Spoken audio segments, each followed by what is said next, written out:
It's really bad. Danielle Grant is starving. Right now, I'm trying to see if I can get some food because we literally don't have anything to eat today or tomorrow. So we're going to try to make ends meet, and we can. Desperate for food, nowhere to go, Grant and many others got to the Hope Line today just to make an appointment to come back later in the week for food. Resources are slim, leaving 40% of Bronxites without money to feed themselves. Some still in shock. You heard things before, but it's like, they're not going to let people starve. That's ridiculous, but it's like, no, that's literally like what's happening. We hope the food pantries maintain open, because if they don't stay open, I really don't know what we're going to do next. We asked people their reaction to hearing that the Trump administration will partially fund the SNAP program. People say it's not going to do much. They have families to feed and already struggled at the end of every month when they were receiving the full amount. Wow, not enough.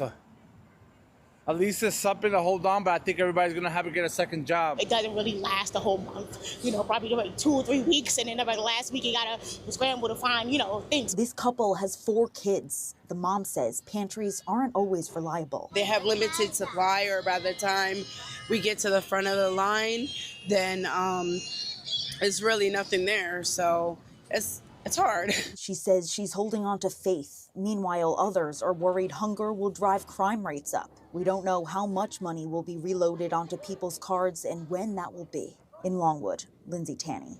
For weeks now, the mainstream media totally ignored everything that we've been talking about here on this channel. For weeks, the media totally ignored the thousands upon thousands of videos out there of people warning that they were going to loot, rob, and steal if no food stamps. The media totally ignored it when these people threatened to wait outside of the grocery stores and rob people who buy their own groceries. The media totally ignored it when these people were threatening to hurt and kill Walmart workers and grocery store employees. The media did not say a single word. But now the media wants to half-ass cover this situation. And you just know that they tried to do everything they could. They tried everything in their power to find someone who would be a more sympathetic figure for their little news segment that you just watched. But the best they could find was a fake crying, screeching boglin. Okay? The best they could find was an overweight black woman with her hair done, and I know it looks crappy, but those little pink braids cost money. That's the best they could find, is a real life boglin. Okay? Crying about how she's starving. Now, if she's starving, I'm starving. And spoiler alert, folks, I ain't missing no meals. And neither is she. And that's one thing I'm noticing about a lot of these meltdowns. They're coming from overweight people. And as an overweight person myself, I have no shame in calling this stuff out. Because, you're supposed to call out your own. And that's a problem that I have with the black community. They're unwilling to call out the criminals in their community. They're unwilling to call out people like her. But you see, me, as a person in the fat community, I am always willing to call out fellow fats.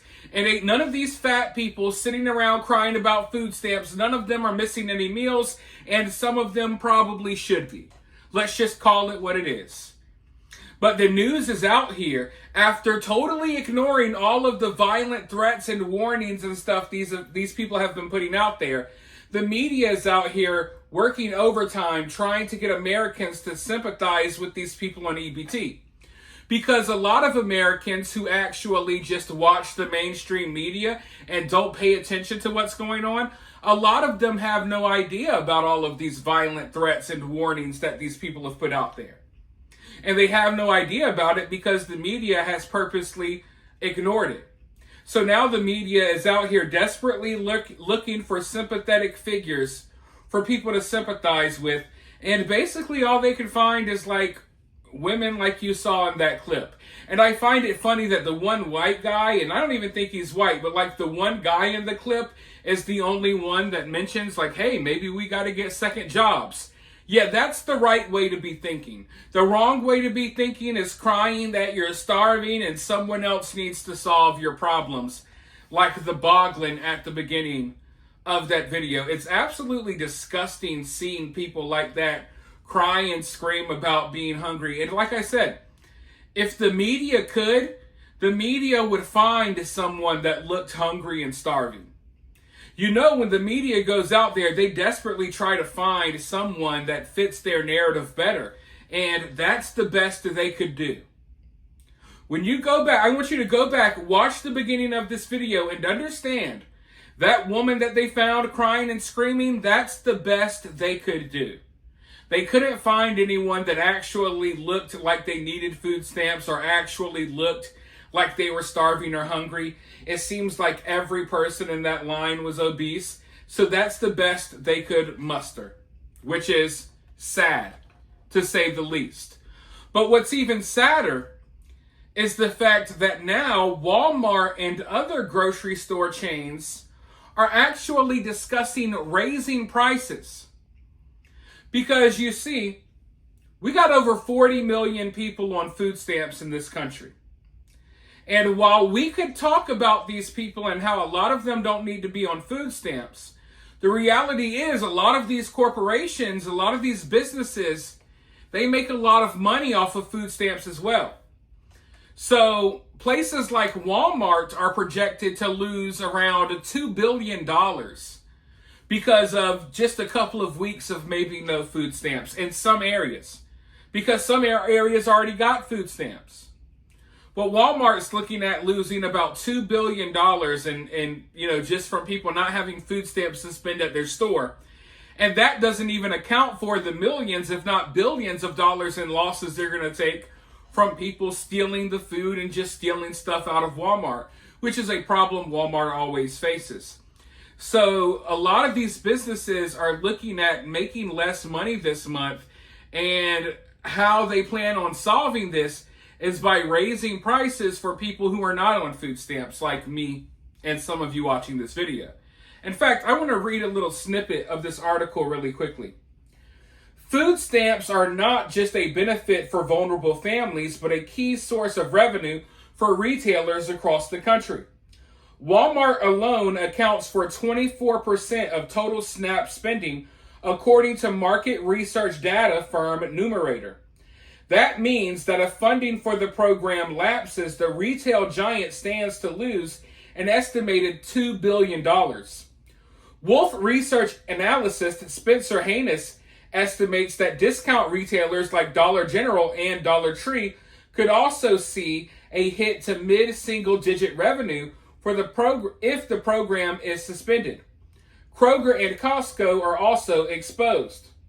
Although the impact on grocery prices is difficult to predict with precision, David Ortega, professor of food economics at Michigan State University, says that some retailers could raise prices to preserve their thin margins if SNAP funding lapses. In other words, ordinary families could face higher grocery bills to cover the shortfall. So not only are we paying higher prices at the grocery store because over 40 million people are on food stamps, now it looks like we're going to pay higher prices at the grocery store because the 40 million people who are on food stamps don't have food stamps to spend at the grocery stores. So this problem is an issue. This is a problem that runs deep. And it runs deeper than just the people who are taking advantage of these programs and benefits. Because if we look at the ghetto ratchet people who are making these videos, we know they don't need food stamps.